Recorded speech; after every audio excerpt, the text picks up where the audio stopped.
Just off the Azores, the little aircraft carrier Invincible, tranquil as a toy in a bathtub. A pocket-size, portable, floating airfield. Half fish, half bird.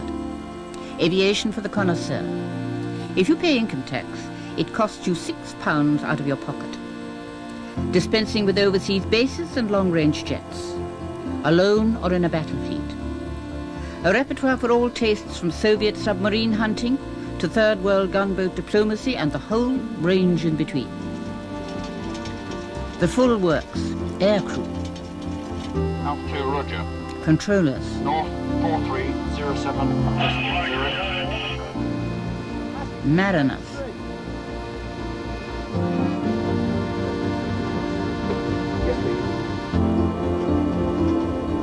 Jets. Runway. Radar. Ground crew. Helicopters. Spares and maintenance. Do we see ourselves still needing to do all this? In our size, our economic state, in the world as it's changed? Hey, green deck fixed wing.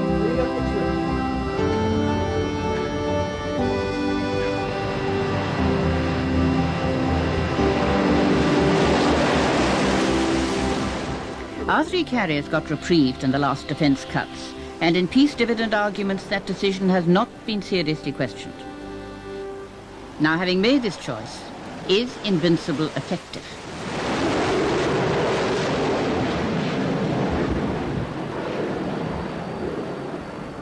This is an oddball of an aircraft carrier, a hybrid, a poor man's carrier. Not originally meant to be a carrier at all, but a large cruiser with a bit of flat deck for some helicopters and a couple of holes cut in it so that they could be stored and serviced and armed under cover. So there is no angle deck with its steam catapults. There are no arrestor wires and nets and what's it to stop the jets teetering off the end into the sea again. There's no room for any of these. It is a tiny ship. You could fit 5 of these into one of the big American carriers. But if you take a Harrier fighter, with its swiveling jets and its ability to take off in a very short space, and then you cant up one end of the deck into a sort of ski jump, you have gotten yourself a miniature aircraft carrier, and that is Invincible. But miniature aircraft carrier it may be, but it is the biggest ship afloat to be powered exclusively by gas turbine engines. Those are modified Concorde engines. It's the biggest ship with girls on board. It's the biggest ship in the British Navy. And it's got one of the first captains in the Navy to be computer literate. It's one of the few ships to have fought at sea, really fought, in the Falklands, since World War II 50 years ago. It's the product of ingenious compromise. But how well does it work? Start with the runway, the airfield, the ship. Yes, it floats. That means it can be sunk. It mustn't. Down the iron ladders just above the bilges where the twin rudders run, where few of the crew ever come. Here is part of its survival kit. Those rudders can spin the ship on a dime.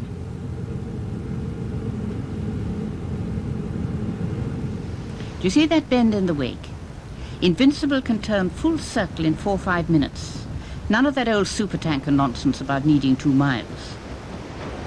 It's the difference between a torpedo hitting the middle, where the tender machinery in the operations room are, or hitting the nose or the backside that can take a lot of punishment.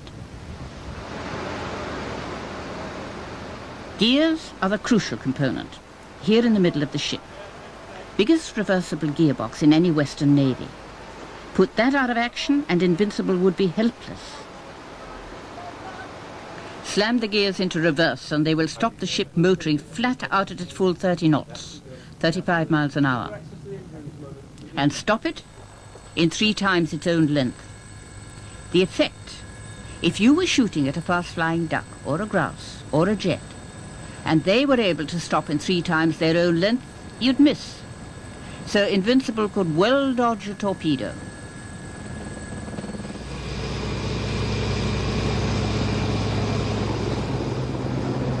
But converting the ship when it switched from helicopters only to helicopters plus jets makes it far from perfect.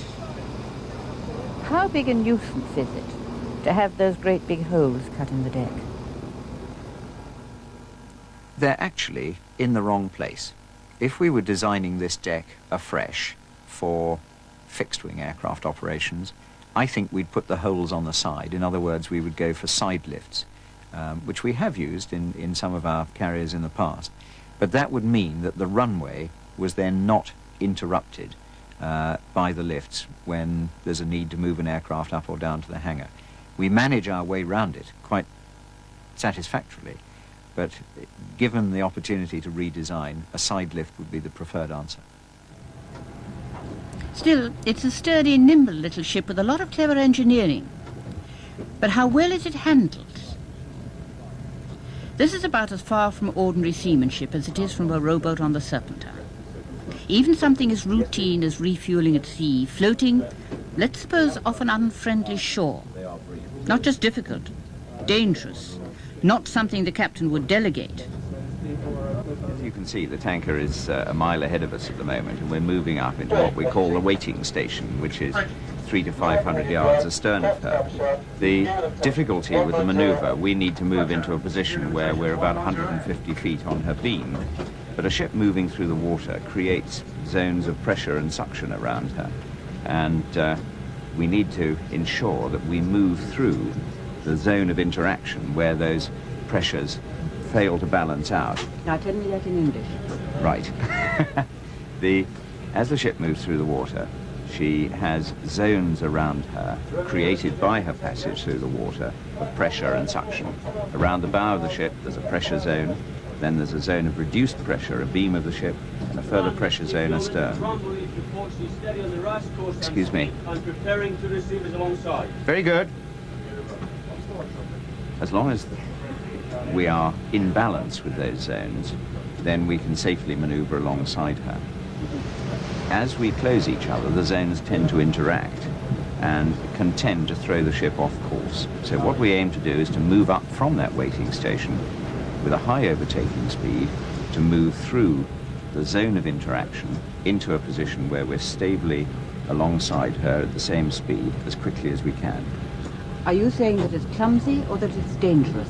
I'm saying that it's potentially dangerous because the forces there are extremely great, and we need to ensure that we have enough rudder movement left to control the ship as we move through those zones. Inherently, it's dangerous, but of course we practice this frequently, and I hope you'll be able to see that we're able to do it safely. 050, sir. Very good. Stop both engines. Stop both engines. Both reversion pretty stops. Revolution 78. Revolution 78. Firing a line across to the tanker. Didn't make it the first time. Sea calm as a mill pond. Ships almost touching. Men and girls hauling the pipe on board, side by side with the rhythm as old as the sea itself. A lot of manhandling. Methods old as Noah's Ark, because a war-damaged ship might need to be sailed as Noah sailed it. I bet in a real emergency they can hang sails off the radio and the radar masts. They still use flags to signal during a radio silence. Fuel pipe coming on board now, pumping at the rate of 2 petrol tankers every 2 minutes. Invincible does 10 yards to the gallon. Were Invincible a full-blown carrier, it would dwarf that supply ship. It's only a fifth the size of the American mastodons with their 100 jets on board. But no call to apologize for the skill, the competence of the crew. You need certain basic skills to sail a ship, and you need certain basic skills to fly a jet. But to fly a jet off a ship, you need more than basic skill. The pilot on a carrier has to deal with a runway that could be 30 miles away from where he left it when he took off, sailing a zigzag course. May not have told him because it's keeping radio and radar silence, showing no lights to avoid detection. And when he finds it, if he finds it, The deck will be 60 feet above the water, which makes visual reference difficult. It will be bucking and pitching and rolling capriciously, erratically. The strain is enormous, unnatural. The Navy knows it. And the men who train the Navy pilots know it. And the pilots themselves know it, but they have a tongue-in-cheek perversity about saying so. It often seems to me that it takes a sadist to have thought up the idea of landing a jet on the deck of an aircraft carrier which has moved several miles away from where it was when you first left it. How do you find your way back? How do we find a way back? It really is straightforward. You know the launch position, you know where the ship's, the mean line of advance, you know the recovery position, and as long as they stick pretty roughly to that, then it's absolutely straightforward. The navigation system can predict the position of the ship. You've got a radar to find the ship, you've got the ship's radars, if needs be, to get yourself back to the ship. It's a non-event, it really is. And in some ways, it's easier than finding an airfield, because it's there and it's unmistakable. In poor weather, finding an airfield can sometimes be difficult, because it blends in with the background, for example. Well, the ship never does that. You know it's an aircraft carrier, you know it's there bobbing up and down, it's unmistakable. So it really isn't a problem. But in wartime, when you're having radio silence, Right. and it is manoeuvring. Right. Well, that's when the problems come, when the ship is radio and radar silent, when you're required to be radio and radar silent within a given range, and you don't have any other aids to get back. It's a cross between mental DR and using the inertial kit in the aeroplane to come back to a rough position and hope to find the ship. You always reserve the right, of course, that when the fuel's getting low and you really don't know where the ship is, all those rules go out of the window for aircraft safety, even in a war. But we're managing the Falklands without any instances, I think, without any instances at all, to get back to the ship in completely radio and radar out during the daylight hours. And there were no problems. When the helicopters patrolled for as long as 6 hours without a break, Invincible could have covered a couple of 100 miles. Look, supposing there was a real shooting war, and you go out and you detect a submarine. You send signals back to Invincible. There's a submarine, the Harrier. Invincible then changes course very fast indeed to get the hell out. And because there's radio silence, doesn't tell you that it isn't where you left it. How do you get home? Well, there are going to be some problems with that. We rely very heavily... I like you calling them some problem. Seems to me an enormous problem. Hopefully not, because we spend a great deal of care and attention in our briefing procedures and in our means of knowing what people are going to be doing, and if they're unable to do it, alternative plans. It may be that, in fact, were Invincible required to go at very short notice, fast, a long distance away from us, then indeed we would have to go and land on another vessel, perhaps a Royal Fleet Auxiliary, or indeed one of the Type 22 frigates that might be operating with us. So we would plan the contingencies to make sure that if it really was not essential, or it was essential rather, to send Invincible away at that sort of short notice, that we would have alternatives up our sleeve, as it were, to ensure that we weren't a wasted asset and unable to get home. It might be true that in the real heat of war, the command may have to make a decision that an aeroplane is less important than some other particular task that has to be done, and that would indeed be one of the more difficult but often essential command decisions made at sea. So in the worst case, you would be expendable? I don't think expendable. I think if one is expendable, one would feel there was no way that one would recover or survive. Certainly the aeroplane would have to land on the sea if it couldn't find anywhere else to go, but we would then hope that in a later stage rescue operations would be conducted, and we carry a great deal of equipment to assist people in relocating us. But I would personally feel that would be a very extreme situation.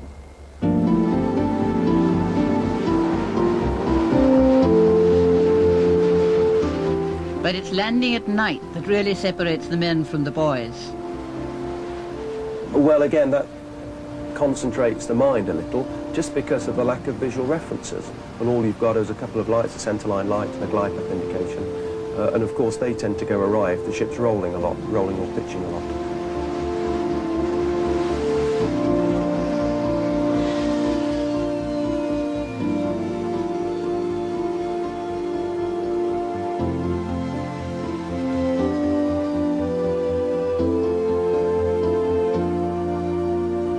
What makes you take on the sort of extra misery of flying for the Navy?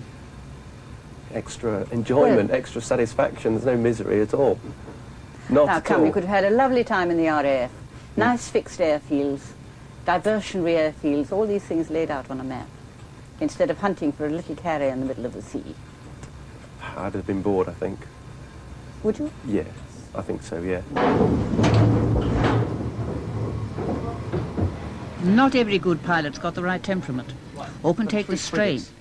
Not just the strain of flying from a drunken rolling runway, but the strain of a weapon and a radar system that would normally be the work of 2 men in a 2-seat jet. Invincible's deck can't take the extra weight. They're precious, these Harrier pilots. Cost the Navy £4,287,000 to train, and leave all too rapidly for richer, quieter lives with the airlines. I've grown since I wore that last.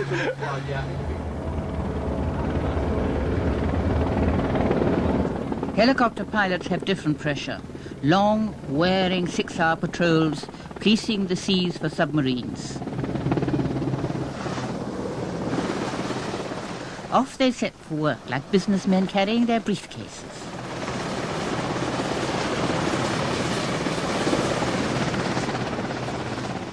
Their takeoffs and landings every bit as hazardous as a Harrier's.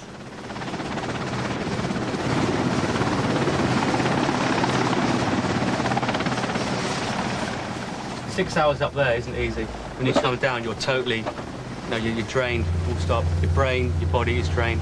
What we do is you get airborne for 5 hours and you're there constantly.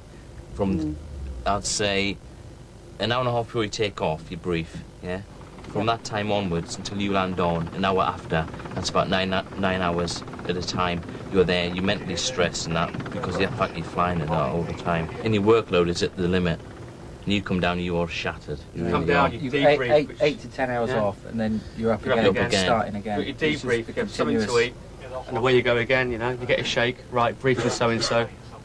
Same brief, so up you go again, do the same, If you've got an exercise that for about, say, 6 weeks, and that's all we have, it's constant 6 weeks of hard work, non-stop. And at the end of the 6 weeks, you were really shattered, you were worn down. You're either sleeping, flying, or eating. That's all you do for the whole 24-hour period. You actually lose track completely of time. Right through the ship, relentless pressure. Not just aircrew, everyone. 24 hours a day for the 2, 3, 4 months that they're at sea. It's a less comfortable, more restless ship, since the Navy found it could cram Harriers and more helicopters on board. Crew size near doubled. It's very tight, isn't it? Very tight. Yes.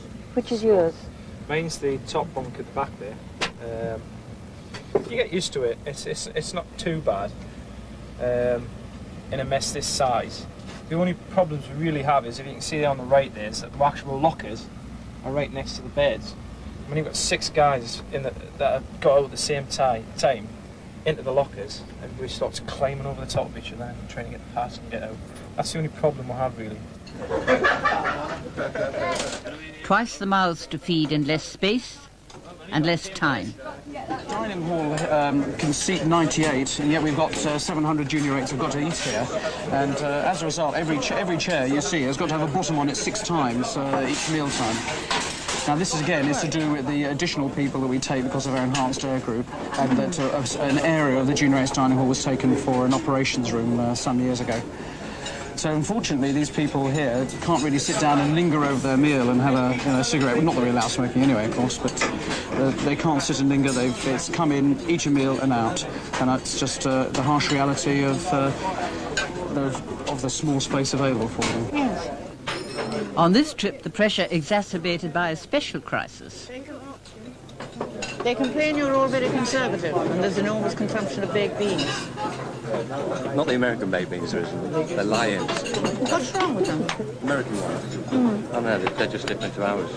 We have a real problem with baked beans at the moment because we can only take so many, of course, the storeroom size, which incidentally is, again, only scaled for just over 700 people. We had to take American baked beans, and Americans don't like baked beans the way we like them. And at the moment, the boys are not very happy about their barbecue beans. A fire exercise, more pressure, sudden, unrehearsed. Hard experience of air attack has left an abiding terror of fire on board. Fire and flash and burns that Invincible saw in the Falklands when Sheffield, Galahad and Atlantic Conveyor and the men on board them burnt. Partly culpable, the Ministry of Defence. In one of its look how we save money moods, it bought standard, off-the-shelf, unprotected industrial cables and parts because they were cheap. Every member of the crew is fire-trained, goes into the smoke. Sally, you watch his head. Get it a bit nearer there.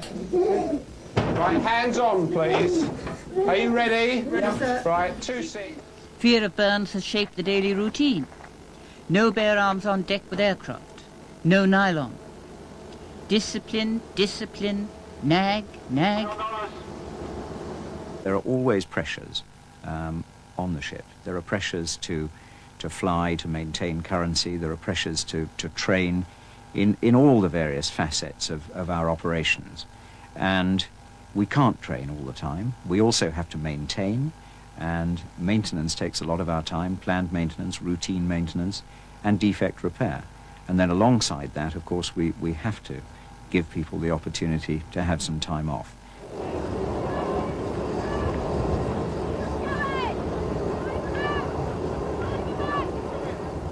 You'd be blind not to be impressed by the concentration, the discipline of crew under pressure and by trip's end deeply, deeply tired.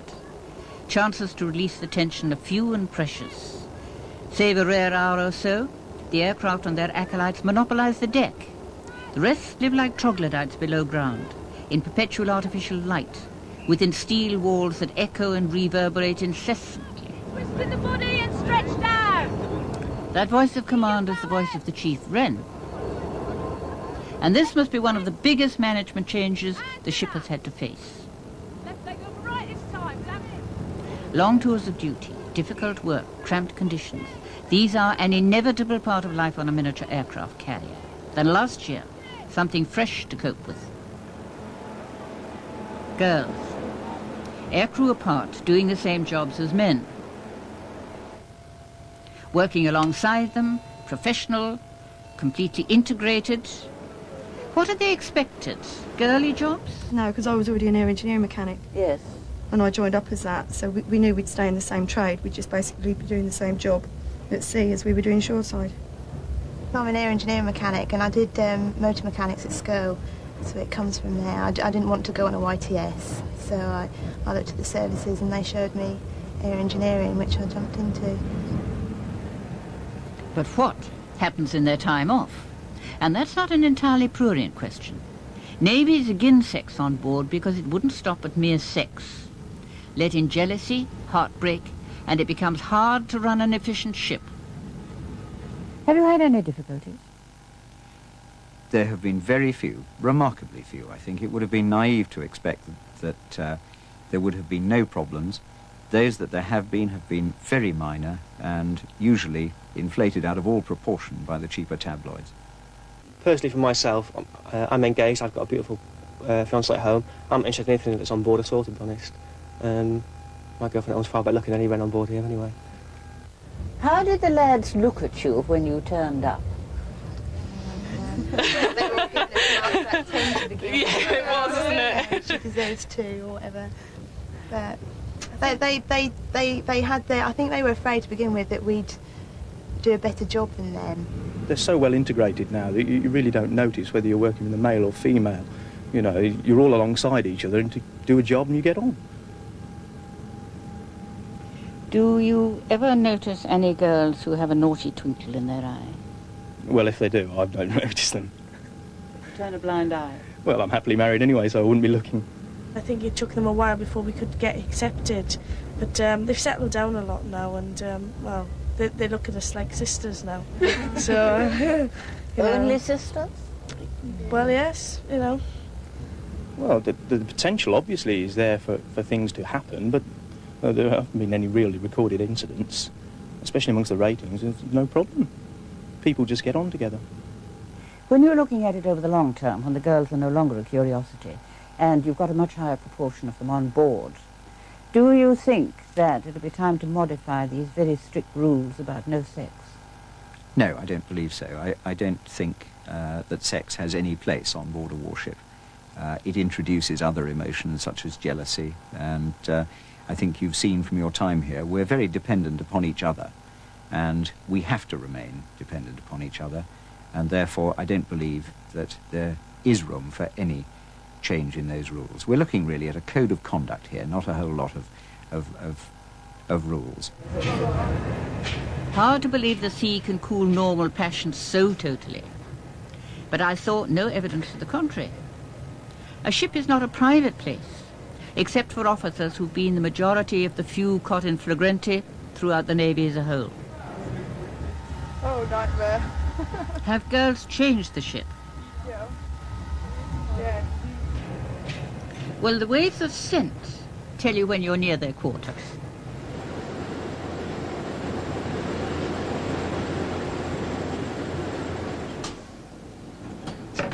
They've done wonders for the laundry. The Chinese laundry that sails privately, entirely unofficially with the British Navy.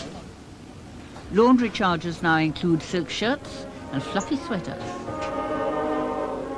It's a 7-day slog, plus on Sunday, prayers. Have the girls proved a point about the management of the ship that has integrated them with barely a backward glance? Without question. This complex community contains all the problems facing a modern manager, holding the reins between tradition and innovation with 2 crews, cultures, technologies, sexes, enclosed in a self-sufficient hermetic bubble. A case study to rank beside the best of the business schools. But what about the aircraft, its cutting edge? That is another matter.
All the years that I've seen it, and I still want to cheer every time I see a skilled pilot put a Harrier through its paces, flying backwards and sideways and revolving like a controlled mechanical ballerina. There is no other aircraft in the world that can do this. And it's not for want of trying. Harrier is special, unique, entirely British. But this is a warship, not a circus. The 8 Harriers are its teeth, and a dozen or so helicopters are its claws. And this is their go-anywhere airfield with 1,200 people dedicated entirely to keeping those aircraft sweet and flying. So how are they making out? You've got to think what they're for. It came out of the morning mist, a full-blown Soviet spy ship, antenna all a-quiver. It came to within a few hundred yards of Invincible. This is why Invincible was built, for the Soviet threat. Easy to think the threat has gone, but that navy, whoever ends up controlling it, is still being modernized. Still launching 9-10 submarines a year. Still defence's biggest strategic worry, however befogged the politics. And I suppose that thinking's right. The Soviet threat, I prefer to refer to as a military capability, is of course very largely still intact. And I think I would agree that the will to use it perhaps has declined, and we might well have more warning of any threat that would be posed from that direction. But there's still a potent military machine there, and I don't believe we can afford to ignore it. And so we still continue to practice against the Soviet threat, largely in our exercises, because it is probably the most difficult to counter. And what about other parts of the world? There's a widespread military capability in other parts of the world, and I think perhaps I can highlight it by just mentioning that there are well over 200 submarines outside the Warsaw Pact. So it would be foolish to dismantle anti-submarine capability because we no longer believe that the Soviet threat is poised against us. So we go a-hunting, hunting submarines in a heavy, rugged old warhorse of a Sea King helicopter that the Navy's been using for 20 years in various forms and won't replace for a good few more yet. Yet this is Invincible's main purpose. Keeping track of some of the 300 operating Soviet submarines, the 200 others owned by assorted governments both respectable and rogue. Hardly a country with a coastline without one or two. North Korea has 22, Libya 12, Brazil has 5. Is it ageism on my part to criticize honest old Sea King? All it has to do, after all, is to ferry various listening devices. Some trailed on the end of a string, some dropped in formal patterns overboard. Well, age does matter. Try servicing a helicopter built to the engineering of the 50s. Now. 83's gone. Next one is 52 as briefed. A new Merlin helicopter has at last been ordered.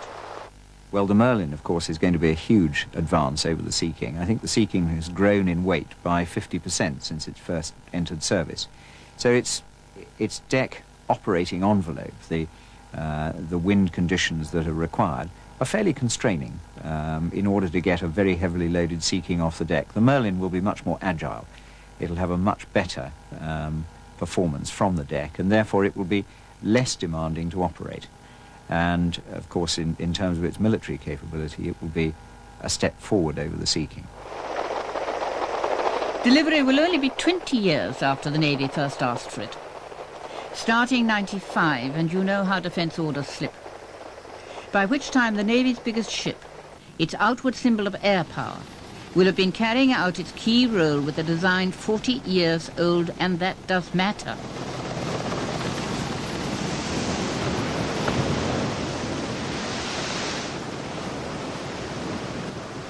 Captain Zawo just received indications from shore of raid closing from the Wesser. Like to go to air threat warning red and bring the ship to action stations up? Yes, please. It's not just the anti-submarine job. Same helicopters used for the indispensable early warning radar. Inside those bloated udders alongside. Going after some French jets making a practice attack. And that was, or is, North Sea oil pipe holding on the radar. Lashed up in 6 weeks when men were dying and ships were burning in the Falklands for want of radar warning. Magnificent then, but now, that radar still hanging there like a cow's udder, bolted on, exposed, vulnerable, as Invincible's first line of defence. Have we lost all sense of urgency? Well, I don't think you could say lack of urgency. I mean, in many ways, the success of the helicopter that we introduced in the days of the Falklands, which is the one that you see now on board, is an indication of anything but a lack of urgency. You call it a lash-up. It's a little bit more of a structured aircraft than that, and has been highly successful. Clearly, we are aware of shortcomings when one looks at the equipment that we now have and the technology that we now have, we would like to see an uprated version of what we have. But they're not going to get it. The radar still hangs exposed, defenseless. They'll still go on tucking it up before they land, like an old lady tucking hair under her hat. All positions in the ops room, on anti-flash, on anti-flash. What it's like to be an air base under attack. This is the AWO, SITREP, further indications from shore indicate aircraft closing from the west. Therefore, hands to action stations, hands to action stations. Assume MBCD state 1 condition Zulu. On anti-flash. All positions AWO, SITREP. We have Superintendent aircraft closing from the west, threat axis 270, believed to be strength 1, armed with Exocet missiles. Zippo 4 is in force. Now the Harriers come into their own. Defence for the fleet and its precious helicopters. Take off 3 a minute, and that's faster than the Americans.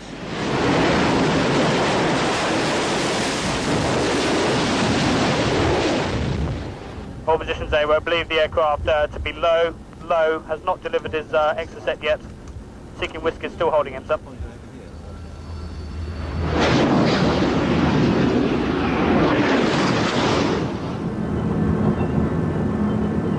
Noise and adrenaline and discipline.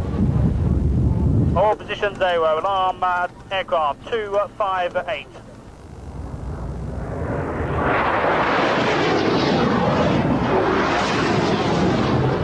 That DR track still good. Men and women side by side.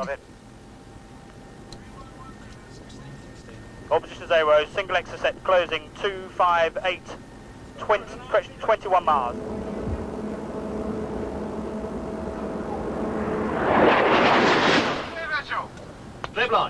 Anti-flash making them look like monks or druids.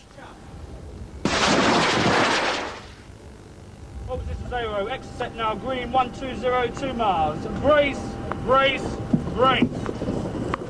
Close the weapon system, keep fighting.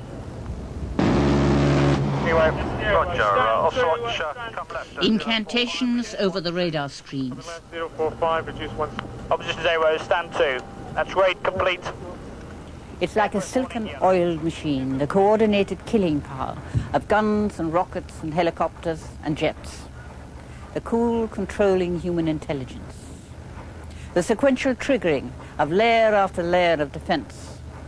The electronic warning, watching, measuring, identifying. But appearances can be deceptive. Like skillfully patched and mended clothes, this professional patterner conceals some deep and serious flaws. Numbers first. 8 Harriers, coming home simple, unfussy birds to the nest. But those 8 are all that Invincible has, along with its dozen specialized unarmed helicopters. Enough to frighten the enemy? Sharp, pointy little teeth for defending its own airfield and any battle fleet with it.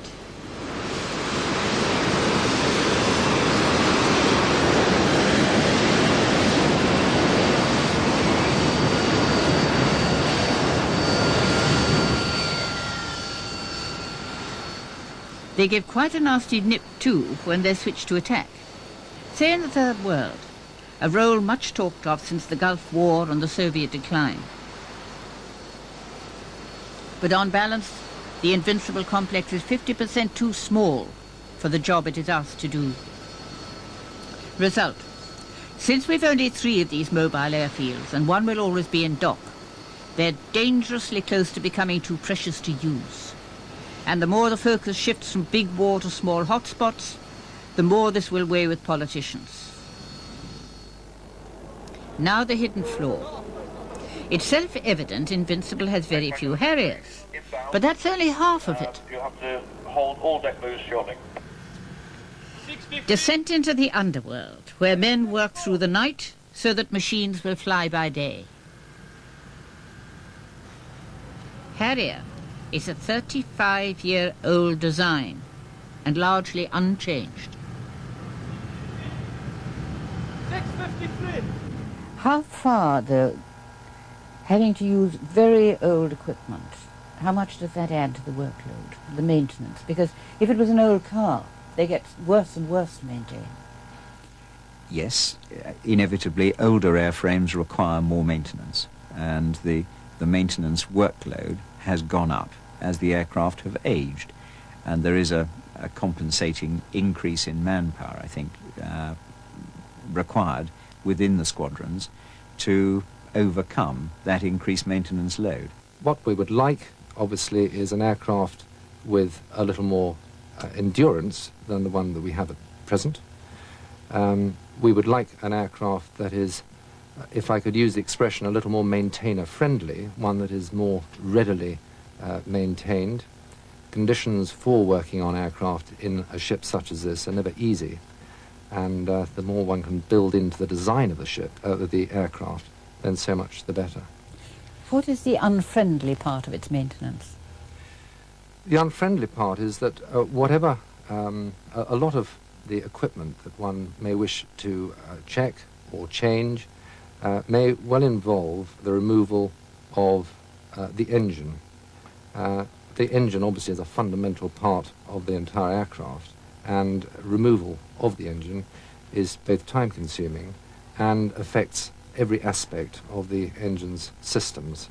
Well, you've got to take a wing off before you can get the engine out, haven't you? That's correct, yes, you have indeed. How long does that operation take? It's very difficult to give a specific answer to that because it depends on the conditions under which one carries out the operation. If one is concentrating purely on that operation to change an engine, if the conditions on board are suitable, and by that I mean we've got the space within the hangar, the weather conditions and other conditions are suitable, then it can be done in a matter of a couple of days. Now, this is quite serious, isn't it? Because let us say that you were in a war, even a little one, you could have your Harriers out of operation for a couple of days while you're changing engines, and you've only 8 of them. We would obviously like more Harriers when carrying out a specific operation to which you refer.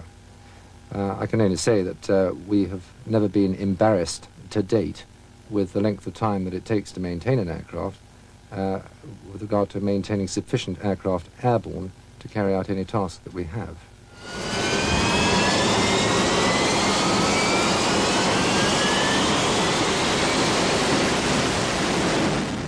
In its 35 years, attempts to develop the Harrier have been made and cancelled, made and cancelled, made and cancelled.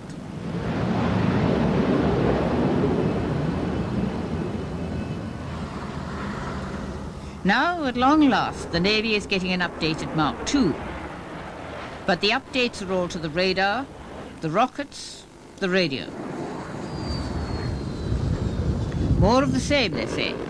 The same idiosyncratic, hard-to-maintain airframe, same engine, same problems. Fundamentally, it's an aircraft which is going to be simply a development of the one that we have on board. The main advantages are a longer-ranged weapon, which will enhance our ability against fighter escorts that may be with a reconnaissance aircraft or with a missile-carrying aircraft. The avionics within the aircraft are greatly improved, which will make life for the pilot a great deal easier in the aircraft. The communications will improve, and probably one of the most important aspects is the radar. And the radar will improve its all-round ability in all weathers and over land and so on. Now, the Harrier really is an old aircraft, and I can remember it languishing in the 60s. Nobody would buy it because it wasn't supersonic, it didn't have the range, it didn't carry enough weapons. You remember what was said about it? Yes, they're all true. It isn't supersonic, it doesn't have spectacular range and endurance performance, nor any great lifting capability. I think it's a shame that it wasn't developed more, and more money wasn't spent on it, because I feel sure that it could have been sold in much greater numbers had its potential been fully realised.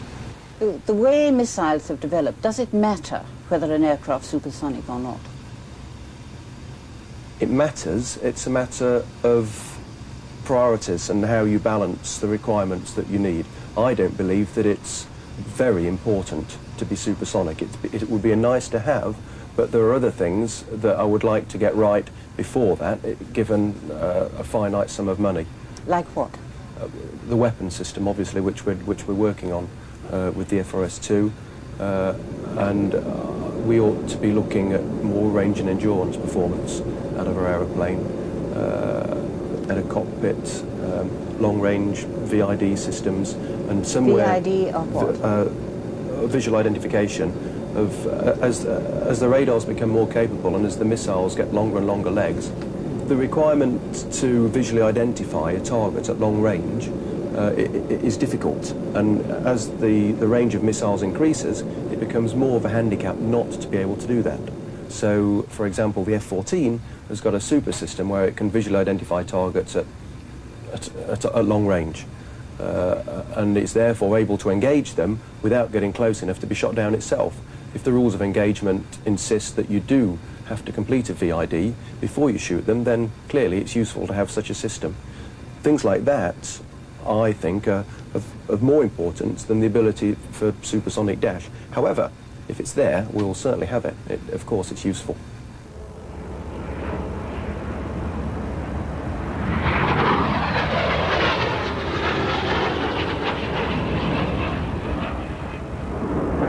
It was homecoming after 3 long months, and the Navy did what it rarely does these days: splice the main brace.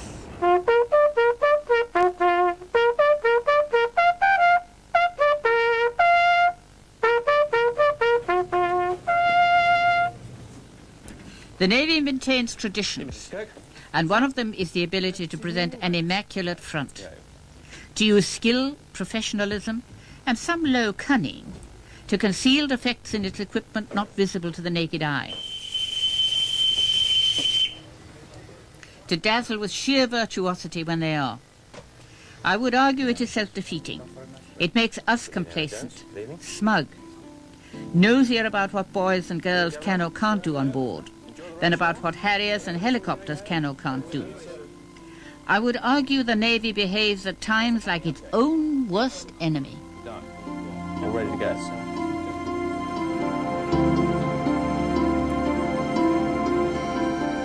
A stylish, sentimental homecoming, when sailors dress up as Jack Tars, and England gets what it has grown into the habit of expecting: superbly professional men putting their lives on the line in order to cover up, to put a good face on the tools they have to use. Invincible towering into port is a sight to lift the heart, but it is merely a floating airfield, and it is the aircraft that count. And I would indict the Navy for not successfully bringing it home, that elements of those machines are in some cases 35 years old, and in others lashed up from bits of North Sea oil pipe. I've been a reporter enough years to know how the services lobby, how they're always asking for more, more, more. But this, which I have seen with my own eyes, is deeply disquieting.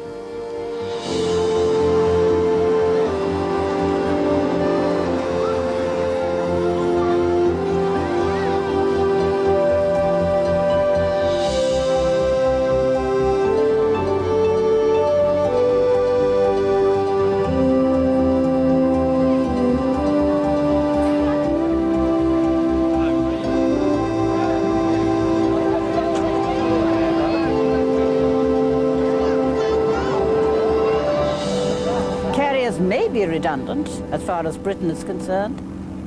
We thought so in the 60s. We thought so again briefly in the early 80s. But they have been explicitly excluded from this latest round of peace dividend defense cuts. So we must judge them necessary. In which case, the least that we can do for the people who serve on them is to see that they have aircraft that are worth carrying.